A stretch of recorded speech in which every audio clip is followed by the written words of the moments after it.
Okay, let's begin. So I wanted to go over some of the details of things that we touched on last time, and maybe also look a little bit at the Gemara. So one of the things that we brought up last time is here in the beginning of the fifth chapter. It says "Hotzio lo et hakaf et hamachta." They brought out the kaf, which is the the spoon. This like I imagine it. This is like we don't know exactly what any of these things looks like. I imagine it as a kind of a scoop, and I don't know if that's true or not. So the kaf was to hold the ktoret, and the machta, which stam is the kli that holds the coals. And we know that from elsewhere, but we also know it most immediately from uh, from the previous chapter. So here in Perek Daled, this is what we said. Shchato v'kibel b'mizraket damo. So this is where the Kohen Gadol shechted his par. U'netano lemishu me'mareis bo aharovet ha'revi v'shebehechal. He gave it to somebody to keep stirring the blood, and we'll get to that in chapter 5 about when he takes the blood. Kadesh lo yikrosh, so that it wouldn't congeal. Then it says Natal Machta v'yala l'rosh mizbeach, and we also saw Machta used in this way in Masechet Tamid. The Machta was uh, the pan that held. It was a coal pan. It was something that you used to scoop the coals off of the mizbeach. So that's what it says. Natal Machta v'yala l'rosh mizbeach. Ufina gechalim elach v'elach. He moved the gechalim, moved the coals back and forth. And then he scooped up from the internal ones that had been well burnt. And then he went down and he placed that also on the Rovid Haravi'i Sheba Azara, in the fourth row in the Azara. And at the time we looked at Masechet Midot to figure out which is the Rovid Haravi'i.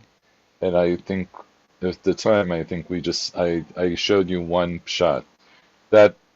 That's also something that hopefully one day we will revisit. It's very interesting, the different opinions about that. But okay.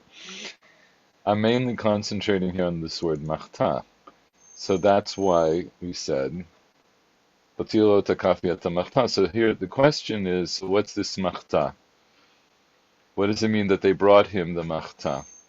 And what I asked you previously is what's missing? What's missing is it says v'chafan melo that he put in both his hands and took out Ktoret.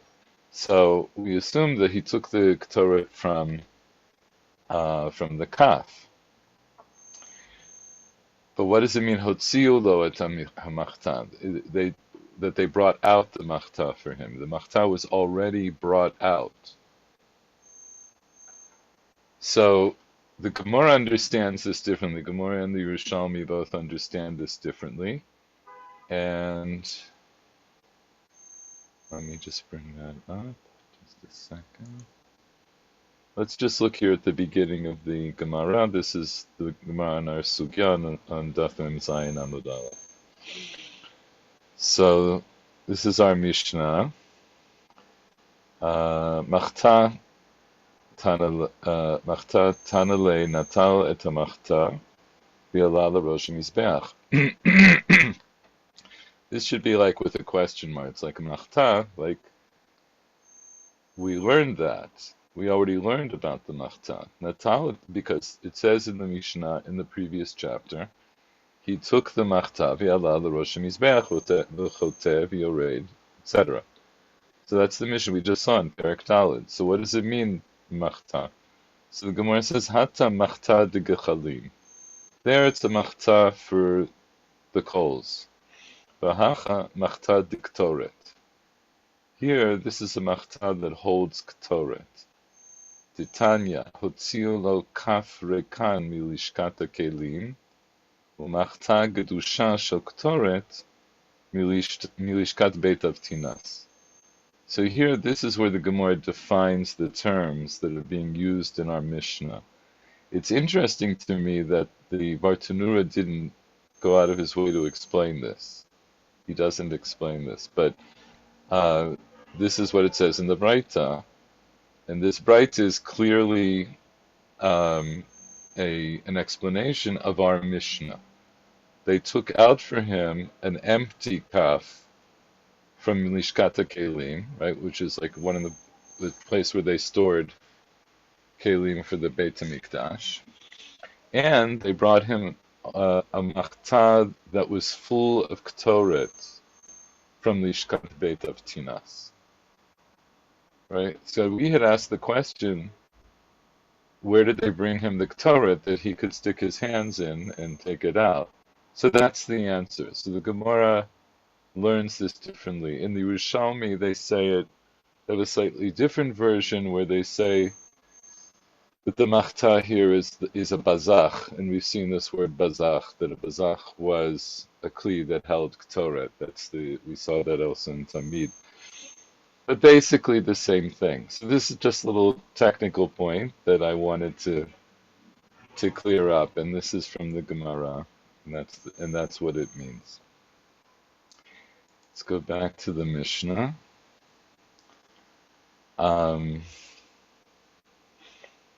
Right, so Hagadol lefi gadol, v'katan lefi katno, v'chach hayta midata. So a big person according to his large size, and a small person according to his small size, and that was its measure. So now let's look again here at the Bartanura. V'chach hayta midata, k'midata b'chutz, kach midata bifnim. So its measure outside was its measure inside.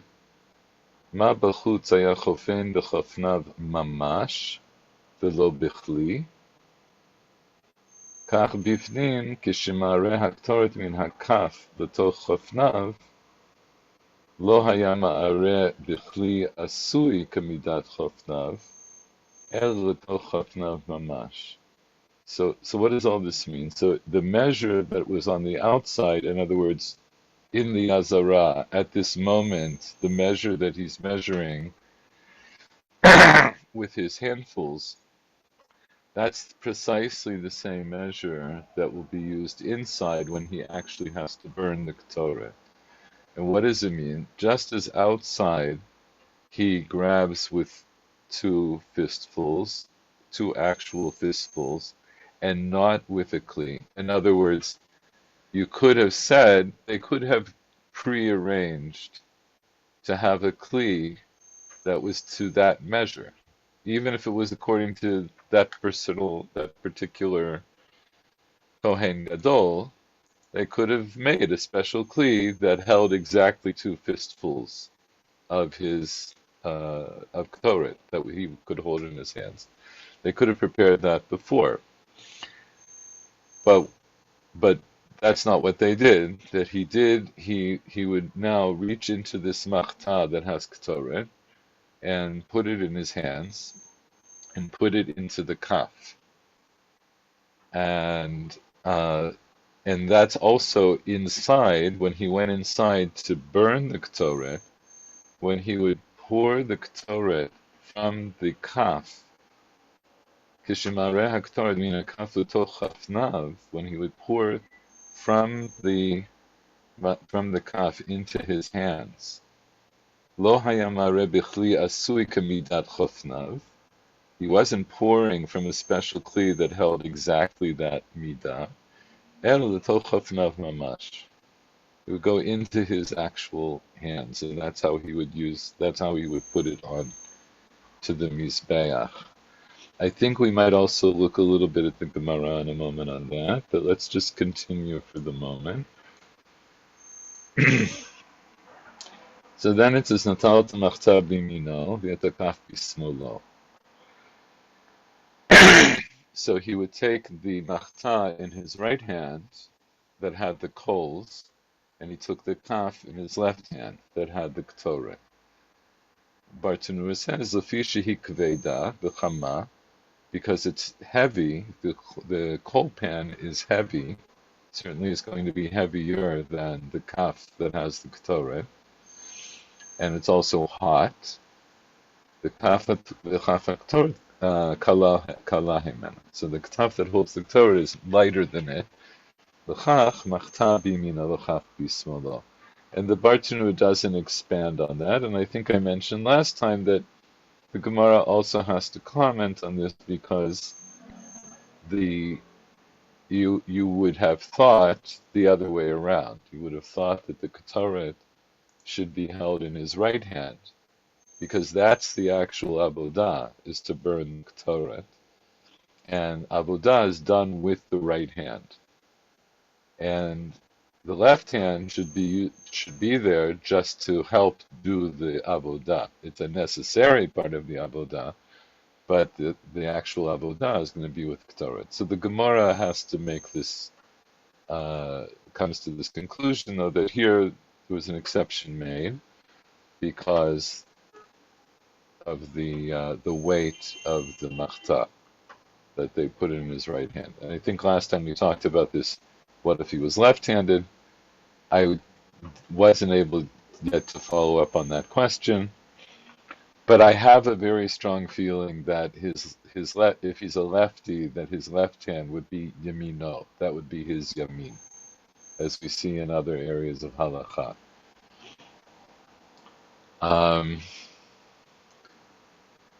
Okay, now hayama alech behechal. So then he would go and walk in the hechal ad shemegi levein shtei haparochot hamavdilot bein hakodesh uvein kodesh hakodeshim uveinehen amma. So then he would go into the Kodesh, and then he would, until he came to in between the two parochot that divided between the Kodesh and the Kodeshim, that had one amma in between them. And Rabbi Yossi Omer lo hayta sham ela parochet achad bilvad, shenemar bivdila parochet lachem bein hakodesh uvein kodesh hakodeshim. Okay, so we saw this last time. Actually, I brought up the pasuk, and I had brought this up earlier, but I'll have to bring it up again. I was looking for a pasuk last time in Malachim, and I had missed it. I should be able to find it now.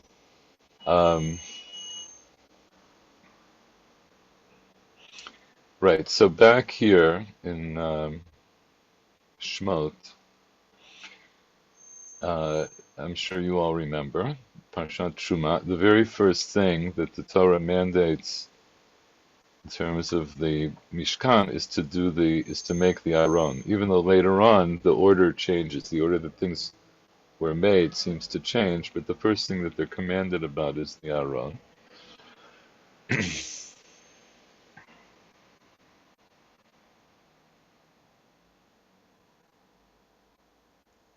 I'm sorry, my head is a little woozy, and I'm not. It might take me a minute to do this.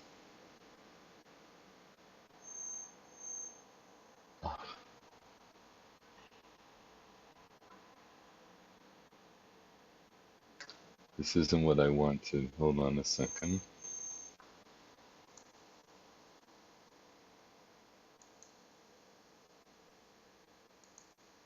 Ah.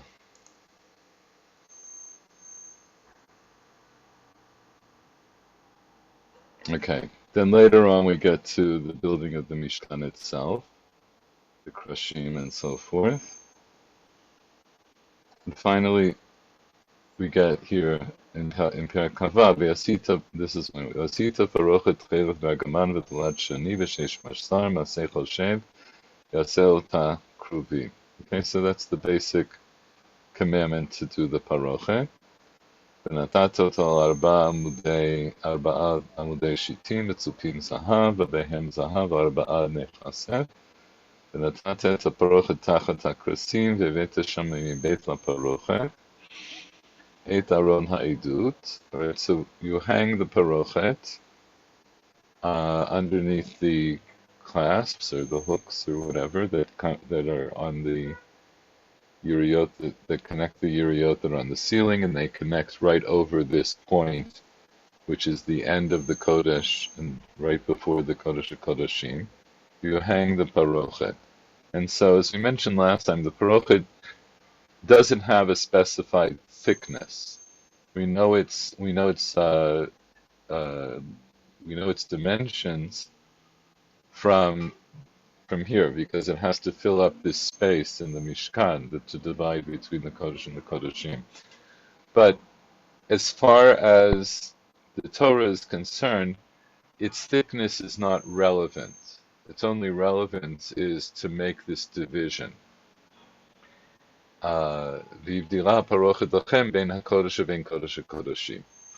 Right, and so Rabbi Yossi's diuk is that it's singular. Yivdila ha parochet lachem. There is a parochet, and that's what makes the division. Now there are also these krashim. The krashim, of course, are big, but they're not there technically as a division. They're maybe to help mark the division. They might also be there for structural purposes. But what makes the Havdalah is done by the parochet. So here in the Mishkan, that's the way this was done, and this is very clear. It's very straightforward. So then, hold on a sec. Let's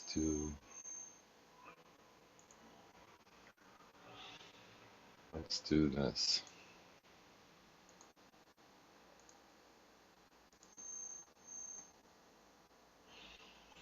Now, what's interesting,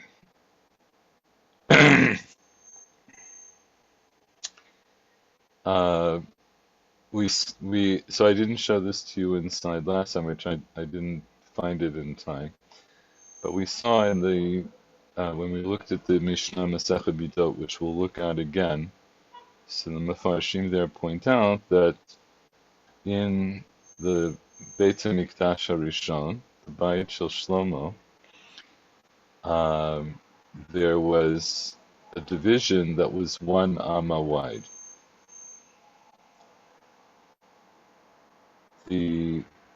It's called, and this is interesting. I spent a little time on this in the last couple of days, and what's interesting, it's called the Dvir.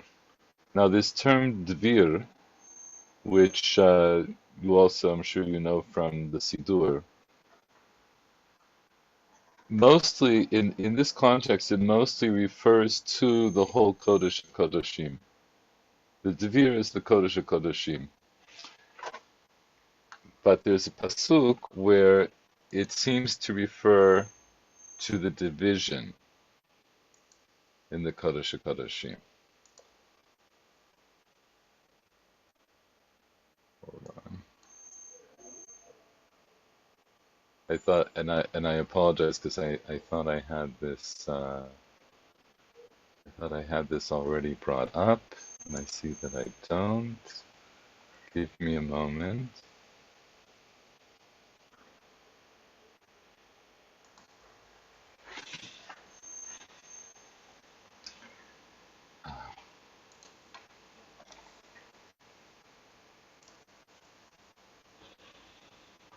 Okay, here we go.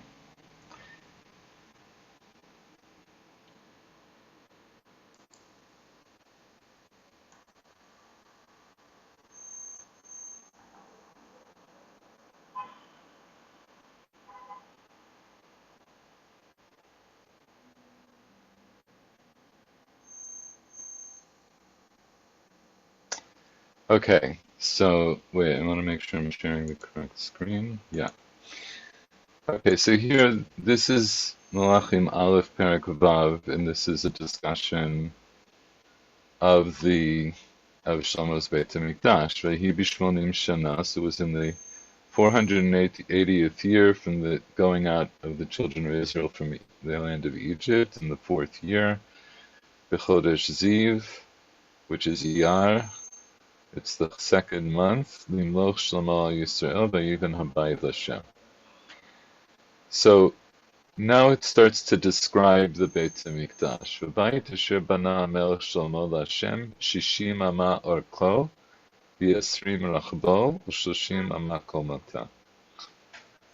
Okay, so it's 60 long, meaning going from east to west, it's 60. It's 20 wide from north to south, and it's 30 amot high. And Shlomo, unlike in the Mishkan, he added this ulam, right? So the ulam is like the anteroom before you go into the Beit HaMikdash. Ba'ulam al penei heichal habayit. So the heichal is this term that we use to refer to the Kodesh. So the ulam is on the face of the heichal. It's esrim ama arko. It's also 20 wide, just like the Beit HaMikdash. Al penei rochav habayit, on the face of the width of the Beit HaMikdash. Eser b'marachbo al penei habayit. Vayas habayit chalonei shkufim atumim. Okay, we don't have to get into that. And then it talks a little bit more about the inside.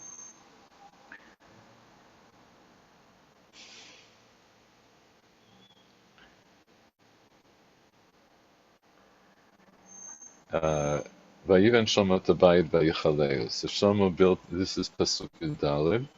Shlomo built the bayit and he finished it. Vayiven et kirot habayit mi beita bitzalot arazim. Right, so the sides are built from cedar. Mi karka habayit ad kirot asipun sipa eitz mi bayit. Etzafet karka habayit bitzalot roshim. Okay, so it was a well appointed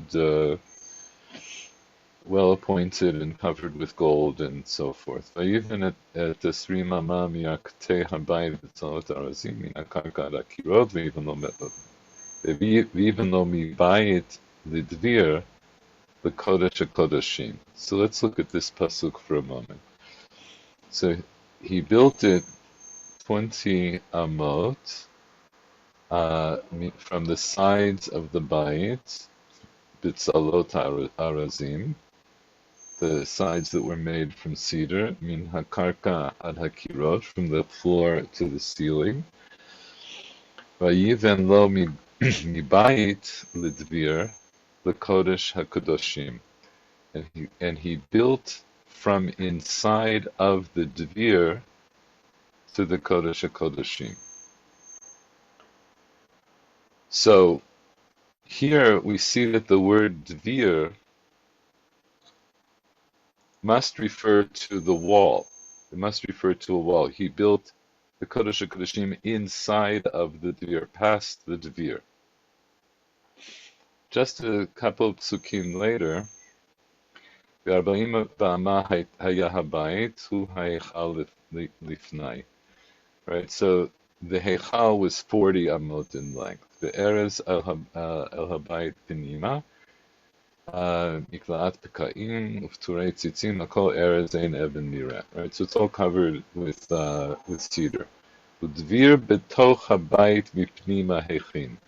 Now here it uses dvir to mean the room.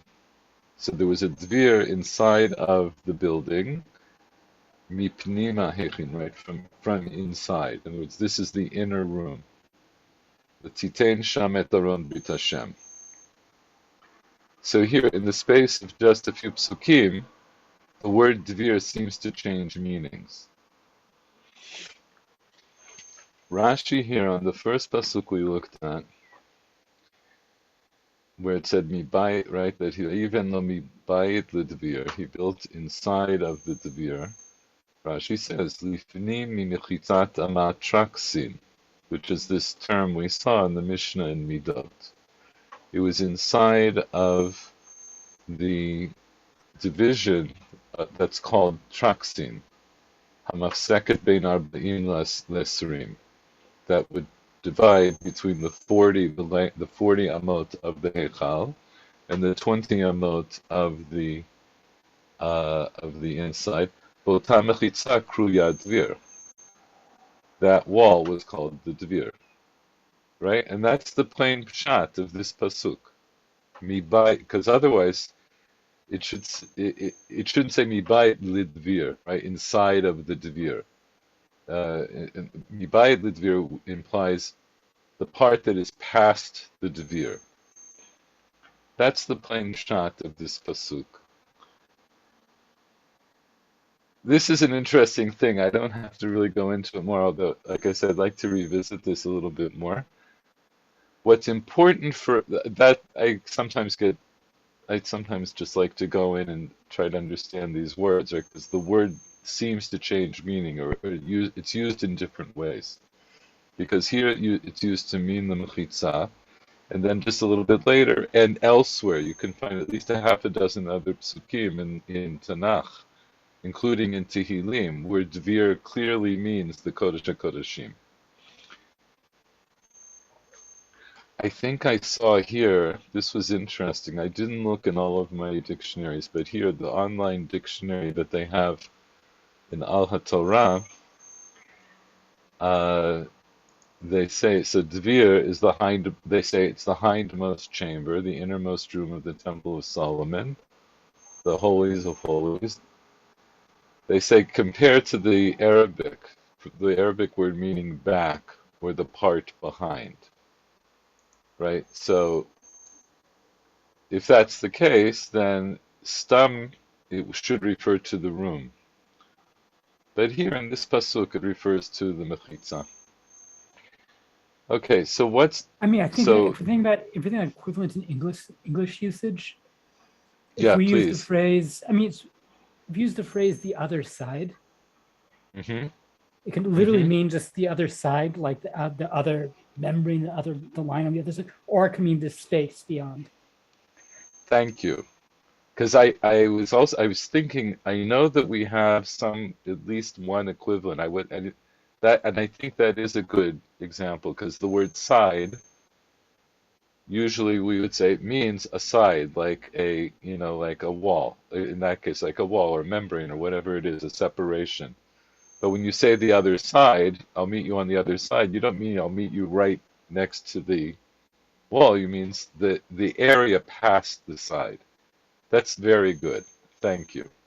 And Or word like or word like frontier, which mean both line oh and. yeah, that's a very good example, right? Because frontier can mean like border. It's similar to border, or it means the whole area past that.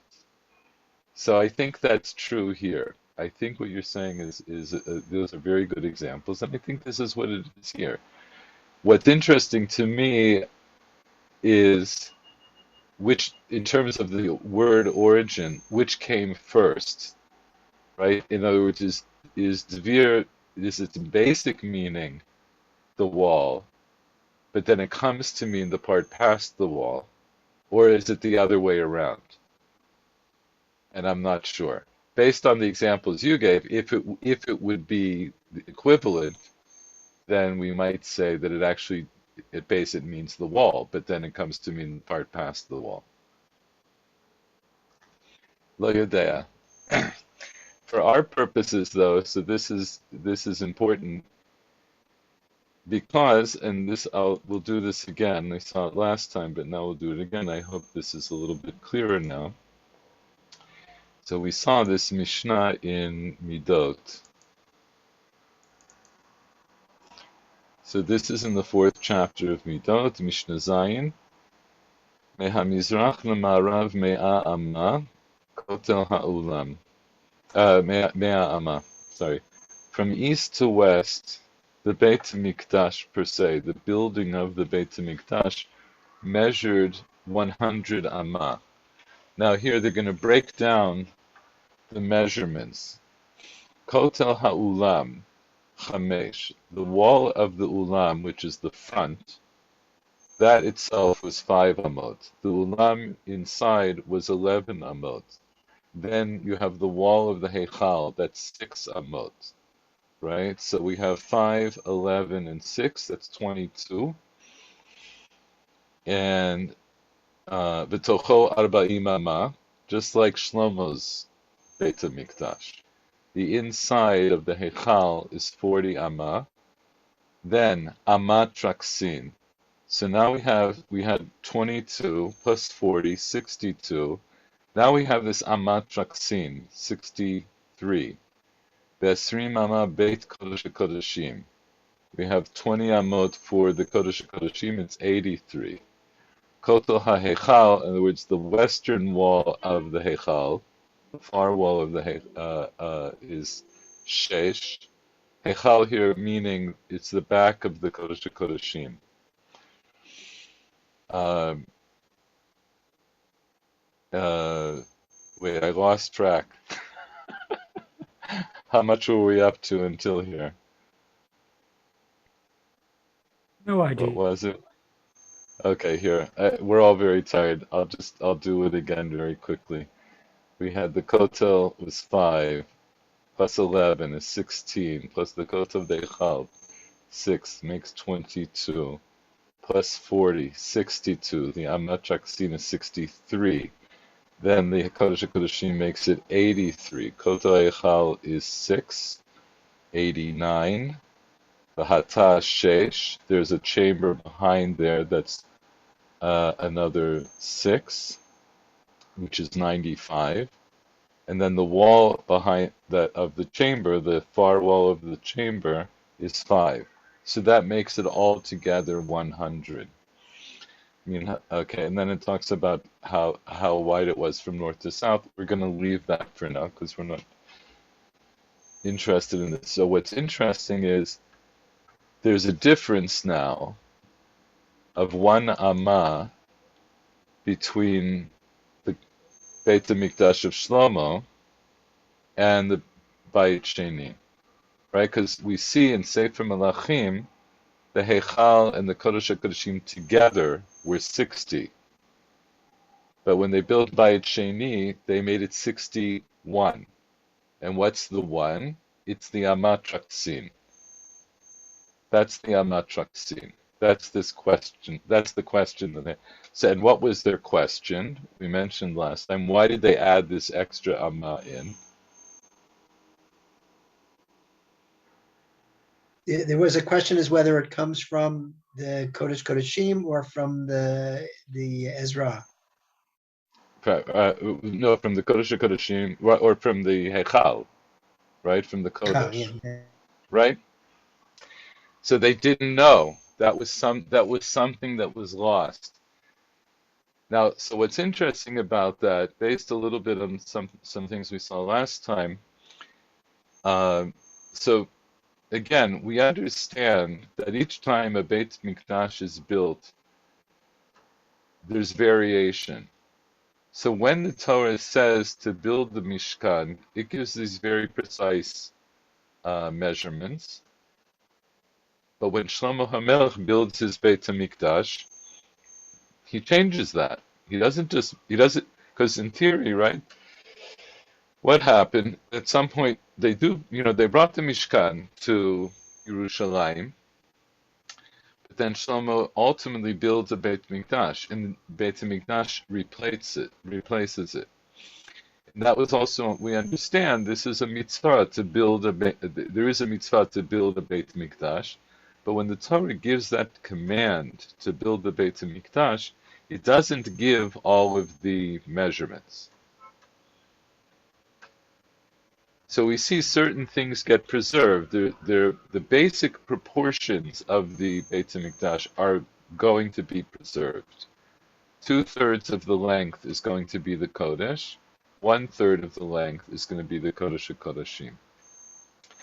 But what we see here in one of the most, like in a significant variation, is now we see that, first of all, okay, it's twice the size, right? Because the Mishkan is 30 by 10. This is 60 by 20. Shlomo's is 60 by 20. And now this one, it's going to be 61 by 20. But it's going to fit into an overall length of 100 amot. So this extra amma is there because of a safek, whereas the other variations, like the chambers on three sides, the different chambers on three sides of the Beit HaMikdash, which certainly were not in the Mishkan, right? The Mishkan sat in an area, and then that was all surrounded by the Klaim, right? By these big,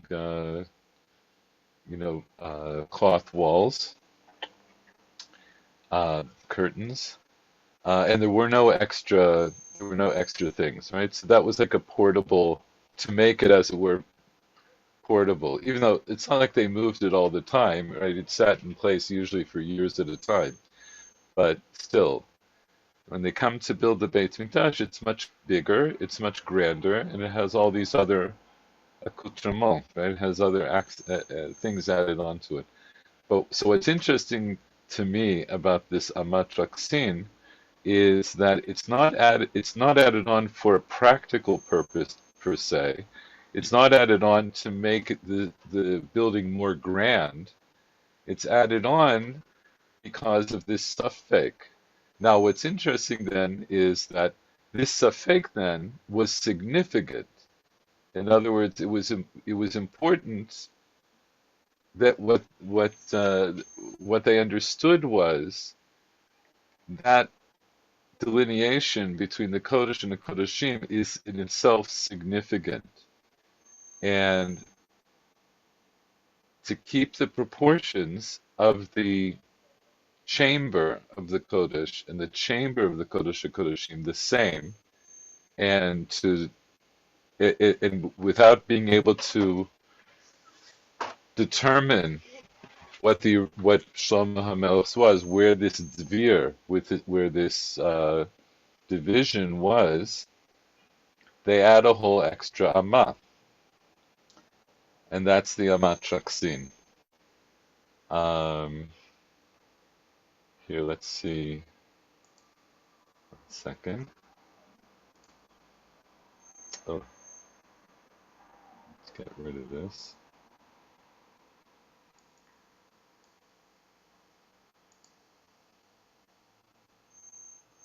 Not this one. This one. So here, this is the Rambam on Midot. And this is what he says. Tzurat ha'echal ba'orech u'v'rochav ha'midot halalu ha'amurim kan kvar kvanun b'tchilat perek ze. Right, so the Rambam has already, earlier in the perek, discussed these measurements. Hitbonen bo timtza kol ha'lashon hazeh mitvayer mi'otah hatzura.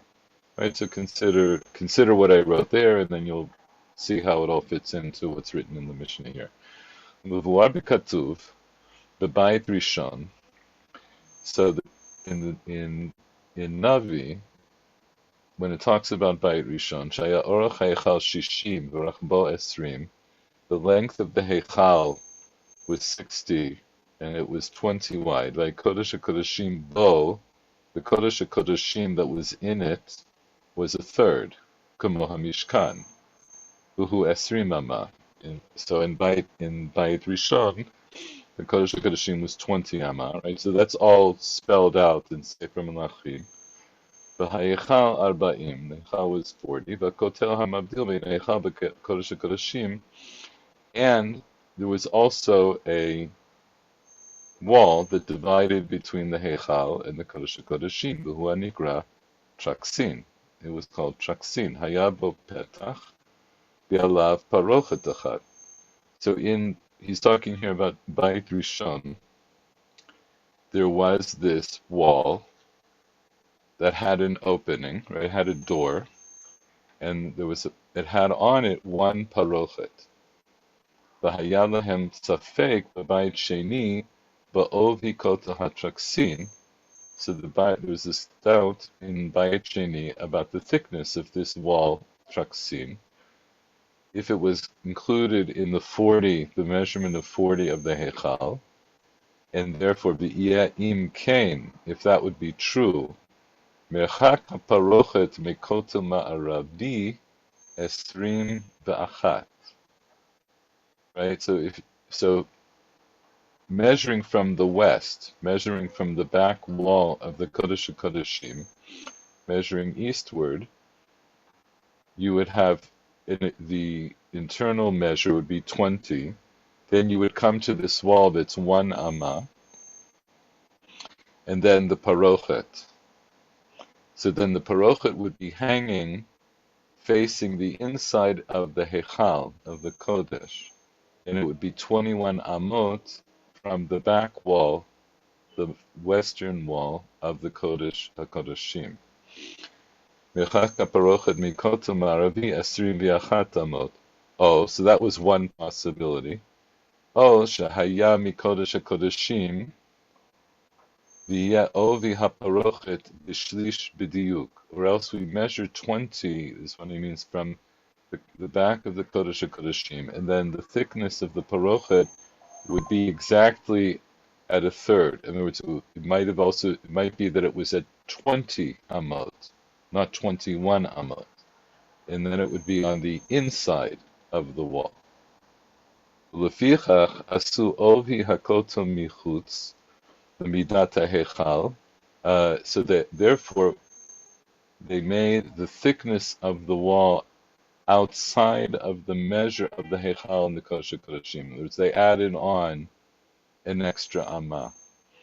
V'talu alav parochet mibifnim u parochet mibachutz. So they put out 2 parochot. One inside, that's 20 amot away from the end of the wall, right from the western wall of the Kodesh HaKodeshim. And that one, and then I had another one that was inside of the Heichal, that would be 21 amot from the back wall of the Kodesh HaKodeshim. Kidei sheyeh hatraksin bein shtei parot. So that the traksin then, this area of the traksin would be between 2 parochot, v'nimtza beinehem amma, and then there would be 1 amma between them, kamo shebe'erna b'chamishi d'kippurim. Okay, so like I say, it's an interesting thing, and maybe I've spent a little too much time on it. I hope that you're all as interested as I am. But I don't know. It to me it raises a lot of other questions. It raises another question. So, Bonagid, they weren't sure where this Amat Shaksin was in the Bayit Shel Shlomo. So they add on a measure of an extra Amma to account for it. And it seems that one of the problems that they were dealing with, in other words, the halachic issue seems to be, where does the parochet hang? So they don't know where it hung in Bayit Shel Shlomo, so they make 2. It's Latzet Yedei Safek. They make 2. And one of them is hanging from the proper distance from the back of the Kodesh HaKodeshim. But it raises another question. So Bonagid, so when they built Bayit Sheni, why didn't they also make a wall? Why did they just hang 2 parochot? Why didn't they also make a wall?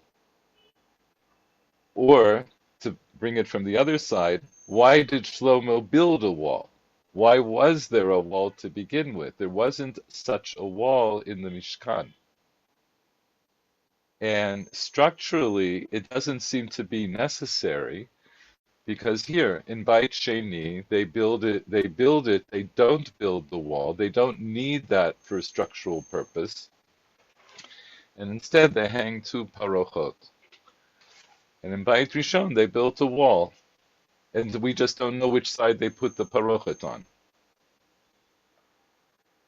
So I don't know. It raises a lot of questions, which I hope someday to have better insight into. Yeah. Sure. Paul did, yeah. Yeah. It's just they are when they are building the Bet HaMikdash, they are building a small world. Yes, it's a little replica of the whole world. So they have been very precise. They can't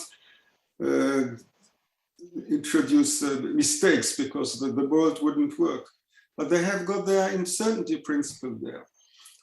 They Ah, just yafé. not the quantum uncertainty principle, but that's what happened This is, to them.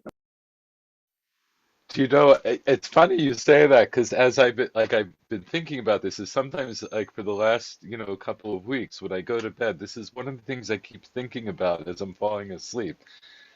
And I in my mind, like things like shift around and this and that. I, I have to say, I think you're on to something. There's like the in other words, if I would be a little cynical, I'd say Mishum Safek, they want to make sure, so they do too. But what you're introducing actually is a different perspective, which is Safek is inherently part of the structure. Just like just That's what like happened just to like if them. you That's, say that again. yes, for Chazal, this Safek, as you say, but when you don't know when the month ends, then you do 2 days or to be sure, yes. So maybe So some that's the same kind of principle, yes. But on the other hand, no, actually, it's just more like a joke to say that there is a certain some uncertainty in the way they build the world and this how do you say microcosm. Yeah. microcosm, yes. No, but And you say it jokingly, but I honestly think there's something to it. I honestly think there's something to this because what allows what allows uh, um, what allows Chazal to build a Beit HaMikdash with an extra amma inside. So when this is one of the things I was playing with, and maybe this is in my head, I was playing with this idea. They build an extra amma inside, which is hollow, right? In other words, it's actually an empty space, which is defined by two parochot. it So doesn't that, belong to anything. It doesn't belong neither right, to the Kodesh Kodeshim, neither to the Kodesh. It's something. It's or I could say it either doesn't belong to anything, and it's like a reshut b'fnei atzmo, right? It just stands by itself. Or at any given time, I could say it belongs here, or I could say no, it belongs here. So it actually has all three aspects simultaneously, which is a kind of a built-in safek, which seems to be a necessary part of the structure, not architecturally a necessary part, but maybe, as you said jokingly, but I think seriously, maybe conceptually, that's the basis for it. There's a conceptual basis for it. And it's a very interesting concept, right? Because it introduces this idea that these two rishuyot, the Heichal and the Kodesh or Kodeshim, are not simply two rooms, but they are in fact important spaces in time and place. And so there's like a zone that you have to go through before you can transfer in. And also, of course, you notice, we didn't talk about this, you notice in the Heichal of Shlomo, and I have to say I don't know, but in the Heichal of Shlomo, there's a single petach that goes from the Kodesh to the Kodesh HaKodeshim through the wall. I don't know where that petach is, and I don't think it's explicit in Tanakh. Here, there's two ptachim, right? One is on the south side and one is on the north side. And so when you're in either room, you can't see into the next room. Now, presumably that was also true in Shlomo's, right? And because there's still a parochet that covers the whole space. I'm not sure exactly how entry worked into the Kodesh HaKodeshim of Shlomo. But here we know you can't go straight in. You have to make a detour through this twilight zone, right? Through this empty space to get into the next part. I don't have anything specific to say about it except that somehow I think it's telling us something about the nature of these spaces. And also in halacha, the minimum an amma it defines a certain kind of space. Actually, I'm not going to get into that. We'll leave that for another time. If you learned Al Halot and you learn also even in Sukkah, like we know that certain spaces you have to have, in order for certain spaces to be defined, you have to have certain minimal measurements. Right? Sukkah is defined by certain minimal measurements. Tumata Ohel, you have to have a minimal measurement for the Ohel of 1 tefach. Right? So it doesn't actually have to even be an amma. Here it's an amma. I've always thought that the reason it's 1 amma wide is because that's supposed to be a width of a typical person, right? Chazal measure a typical person as 1 amma by 3 amot. It's achad achad al shalosh.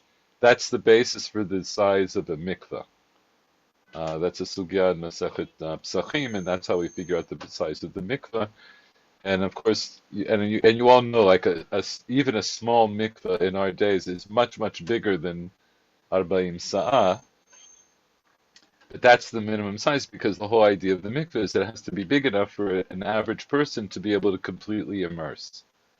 So a typical person was supposed to be 1 amma wide, so they can fit into this 1 amma and then go in. Anyway, I don't know. Hopefully, maybe we'll think about it, or maybe I'll come across some other things, or maybe you'll come across some other things.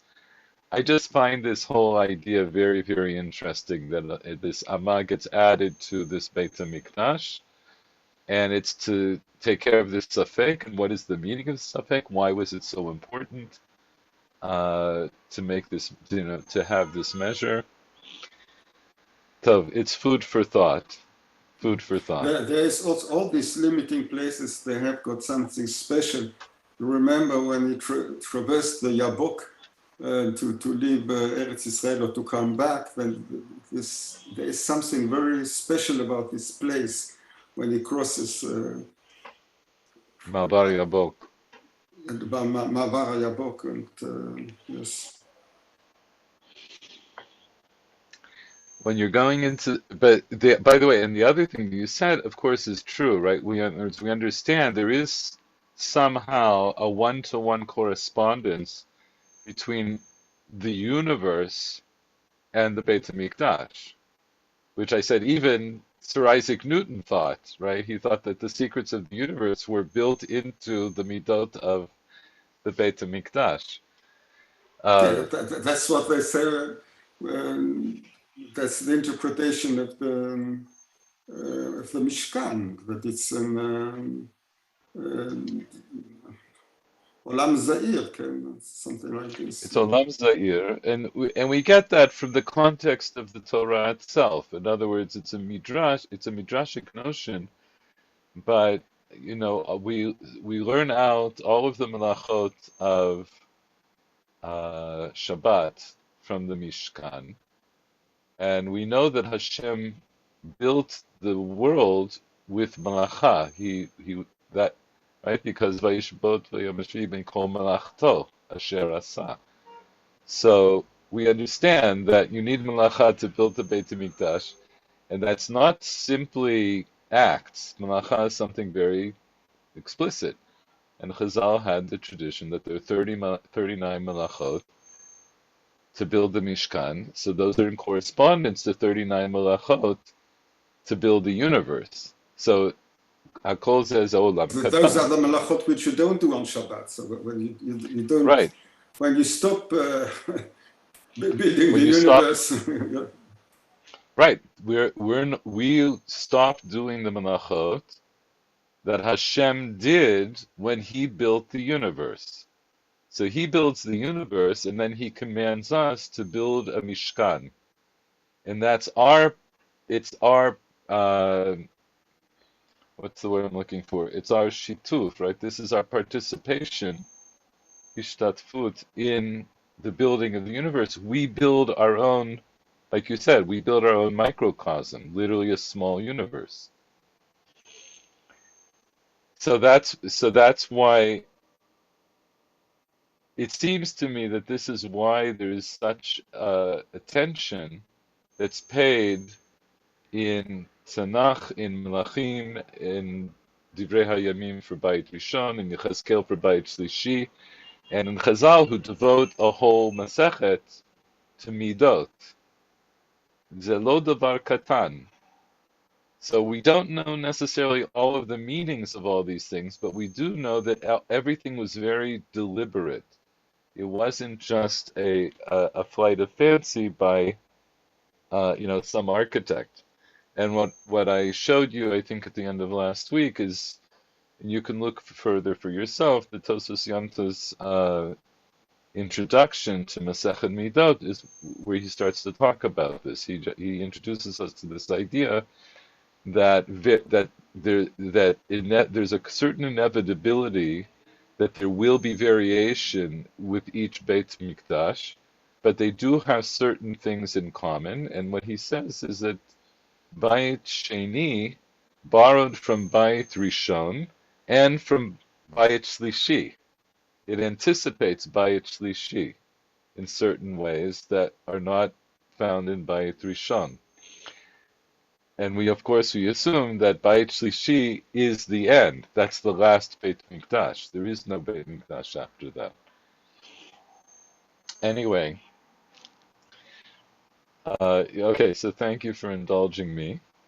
I think that's going to be it. What we'll do, let's just read again to the end of this Mishnah, and then next time we'll continue. Right, so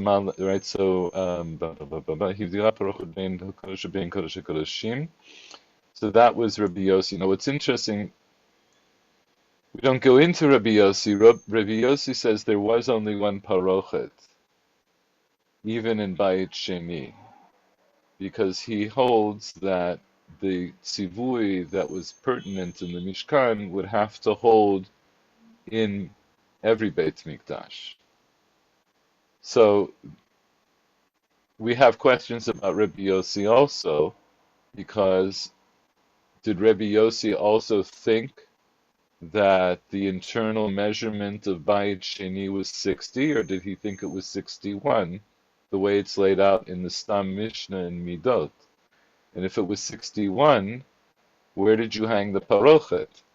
So if you hang it if you hang it exactly at 2/3, you end up with a slightly larger heichal and a slightly larger Kodesh HaKodeshim than seems to have been mandated. So we have questions about Rabbi Yossi also, but we're going to leave that. There's also the Okay. question of the temple of Hordos. I don't This know is the how. temple. This is the temple of. This is the temple that we're discussing here. This is the temple of Horus. Because This is the temple of Horus. the temple of Horus was not. It was different from the small temple, which was from Beit Sheni. It was not the same construction at all. It was rebuilt. Well, it was right. It was built differently, but of course, it wasn't completely different. And I think I mentioned this in a previous shiur. I need to do more homework. I'm not aware, just offhand, of a description of Beit HaMikdash of Bayit Sheni before this description. But right when Nehemiah and Ezra come back to build Bayit Sheni, it wasn't this structure. Right, so the first temple had been destroyed, presumably it had been completely leveled, like there wasn't anything there. So exactly how did they build their Beit HaMikdash?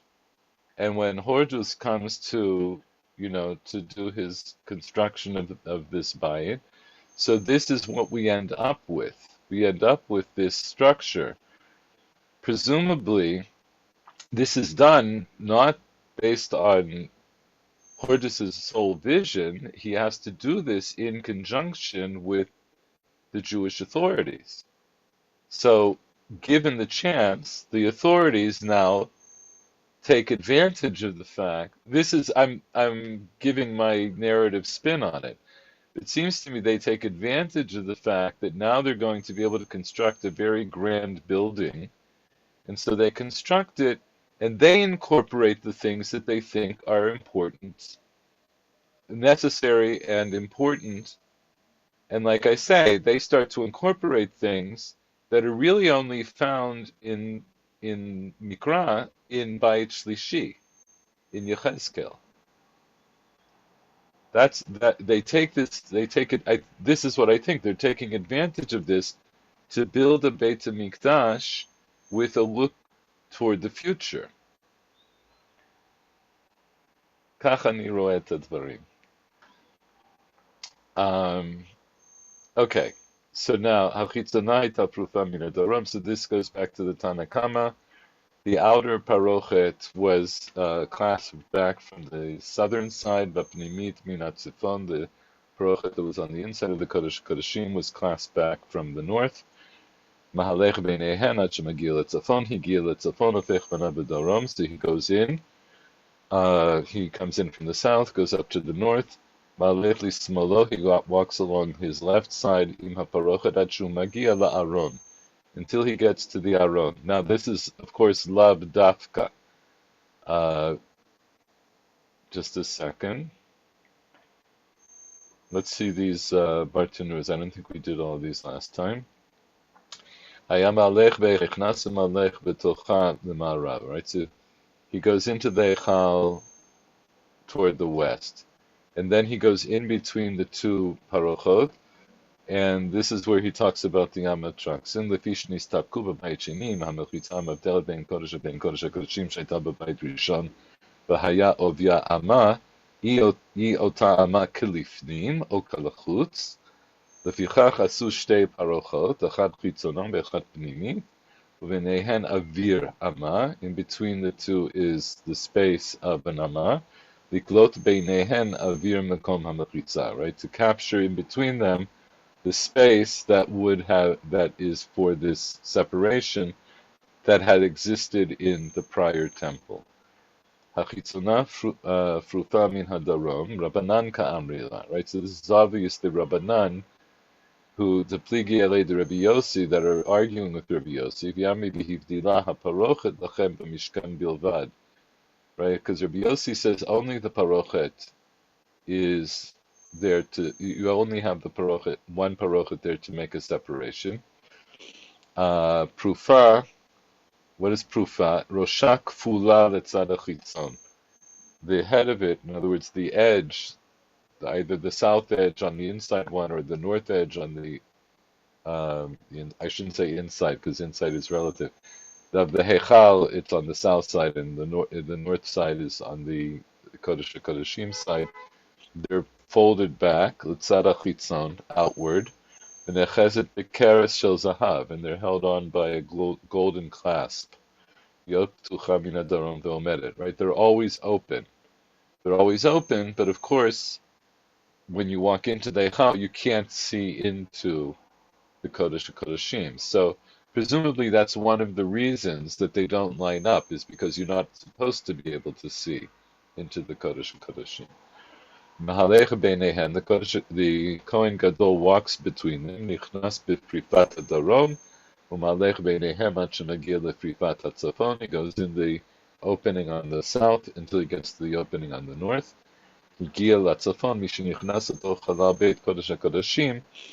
Once he walks into the area of the Kodesh HaKodeshim, then he turns south. So he can walk down to be in between the two staves, the two rods of the Aron, which would be in the middle of the space. Shahabadim hayu arukin ad haparochet. They were as far, they was long enough to touch the parochet. Rosho echad l'ma'arav, asheni lo l'mizrach. Right, one was on one side of each bad would go all the way back to the west, and one forward to the east. Shabadim hayu arukin ad haparochet, rosho echad l'ma'arav, echad berosh ha'aron l'tzafon, ve'echad berosh ha'darom. B'li neder, I do want to talk a little bit more about the Aron and its placement in Beit Kodesh HaKodeshim. You may know there's a Gemara, Masechet Megillah, that makes this fantastical point that there was no space for the Aron, so that the Aron stood by way of a nace. So I want to discuss that next time. Mahalech lismolo im haparochet. So you would walk to his left. So his left now is eastward. He's facing south. His left is east. His right is west. Shemahalech mitzafon ledarom smolo lemizrach. Vaparochet hayta b'mizrach. Right. His left is the east, and the parochet is also east. Nimtza smolo im haparochet. His left is next to the parochet. Ad shu magia la'aron, and so this is the lav dafka part. Limkon aron, he comes to the place where the aron had been. V'lo la'aron mamash, he doesn't come to the actual aron. B'bayit sheni lo haya sham aron. The aron had been hidden away by Yoshiyahu before the destruction of the first temple. So there was no aron in Bayit Sheni. So But what are these badim? If there's no Aaron, there's no badim. And how could he So that's get the thing. in front of the Aaron if there are badim, these sticks, or I don't know how we would call them? He can't pass by if they touch the Okay, yeah, parochet. so in Bayit Sheni there were no actual badim, and they weren't actually there, but he does have to go to that same place. In terms of your technical question, I'm going to try to address all of that the next time. Ad shu magil aron imkon aron. Okay. Higil aron notenet hamachta bein shnei habadim. So then he places this machta between the two badim. Now this machta, again, we're back to the machta that has the coals. He has the coals. He has to place the coal pan between the two badim, which aren't actually there, but in the place where there would have been the two badim. Tzavar et haktoret al gabei gechalim. Then he would pile the ktoret on top of the coals. Nitmalechol habayit kulo ashan, and then the whole house, right, the whole area is going to fill up with smoke. Like I say, there seems to here be a parallel to Mamad Har Sinai, where there was also ashan. There was also an arafel. The arafel was from the ashan. Yatsa lo bederach beit kanisato, and then he goes out and comes the way he came in. In Barton it says, Der kanisato shelo haya mesev et panav latzeit. He didn't turn around to leave. El yotzei derech achorav ufanav la'aron. He doesn't turn around. So what does it mean? He goes out the way he came in, meaning he backs away. Right? You don't turn your back toward the aron. יצא בדרך בית כנסתו, מתפלל תפילה קצרה בבית החיצון. And Bartenu says, "V'zohi." This was the tefillah that he davened. And Yehi ratzon mepenech Hashem Elokai, she'im shana zo shchuna, perush chama. If this year is hot, sheteheg shuma, that it should be rainy. V'lo yadei avid shultan mideveit Yehuda. No servant should be removed from the house of Yehuda. V'lo yihu amcha Yisrael tzrichim parnasa. Your people Israel should not need livelihood. They should not need parnasa. Parnasa ze mizeh v'lo me'am acher, not one from the other, and not from any other nation. In other words, everybody should have enough parnasa to be self-supporting, and we as a nation should be self-supporting. This, I think, is a very interesting thing, considering that throughout most of Beit Sheni, we were under the thumb of foreign powers, right? But this is part of his tefillah, that it shouldn't be that way. And also it fits into what Chazal say, that Ein bein olam hazeh li'imot HaMashiach, el shi'abud malchuyot bilvad. There's no difference between the world as we know it now and the time of the Mashiach, except for being enslaved to other nations. This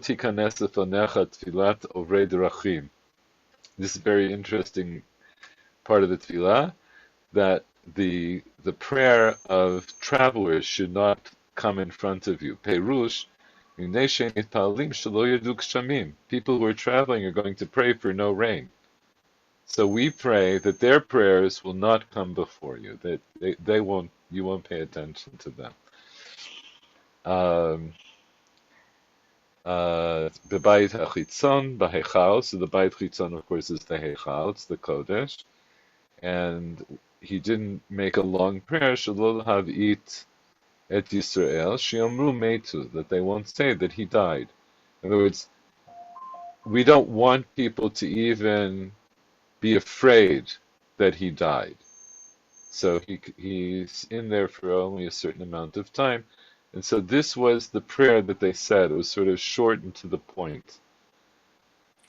Sure. This Yeah. prayer is completely about material advantages, nothing about kapara on Yom Kippur. That's very strange. It's a good point. And so I think it bears asking the question, why was this tefillah said at this point? So now in terms of the kapara, we understand that the avodah that's being done on this day is to bring about kapara. We understand that part of getting the kapara was saying the vidui, right, where we're invoking the request of having kapara. But I think you raise a very good question. So, Zakol Tov Yafeh. But why this particular prayer at this moment when he is now put the Ktoret on the fire? At the most important place and at the most important time. Well, whether it's the most important place, in other words, see, Kapara is going to come later with the tekus of the blood, right? And we're going to go through all that because he has to sprinkle blood inside the Kodesh HaKodeshim, and then he has to sprinkle blood again in the Heichal, and then that combined with the Sira Mishtaleach, that will bring the Kapara. All of those things are necessary for Kapara. But I think it is a mavlit ktsat et hashela shelcha, right? Like it really makes your question stand out. So why this prayer at this moment? We've invoked a scene that is reminiscent of Mamad Har Sinai. This is it's not my original idea, but I am emphasizing it here. That this is what you do. In other words, the Ktoret comes and creates this smoke. And then he walks out, and then he's going to have to, then he'll do all these other things. It seems to me that the Ktoret, the burning of the Ktoret, is the starting point for the acts, the actual abodot that are going to be mechaper. Right? Everything until he does the Ktoret is preparation Now, with the Ktoret, that's the first thing that he does, Lifnai v'Lifnim. That's the first thing that he does in the Kodesh HaKodeshim. And that sets the stage for him to do the Hatzlafat Adam, to sprinkle the blood, and so forth. So it's an interesting moment, and I don't have an answer for you, even though off the top of my head I could offer something, but I think it's worth thinking about. I think it's worth thinking about. It's a very good question. It's a very good question. Why this particular prayer at this particular moment? And like you say, the prayer is very much directed toward material well-being of Am Yisrael. That's what the prayer is all about. So we'll leave it for now. I'll be traveling next week, so hopefully we'll meet again in 2 weeks. And Beli Ned, I'll send everybody a reminder. But in the meantime, I wish everybody a good rest of your week and a good Shabbos, and I'll see you in a couple of weeks. Toda All rabah, right. Nesiya tova. So thank you, Nisiya Tova. נסיעה טובה. Toda Bye. rabah. Bye bye.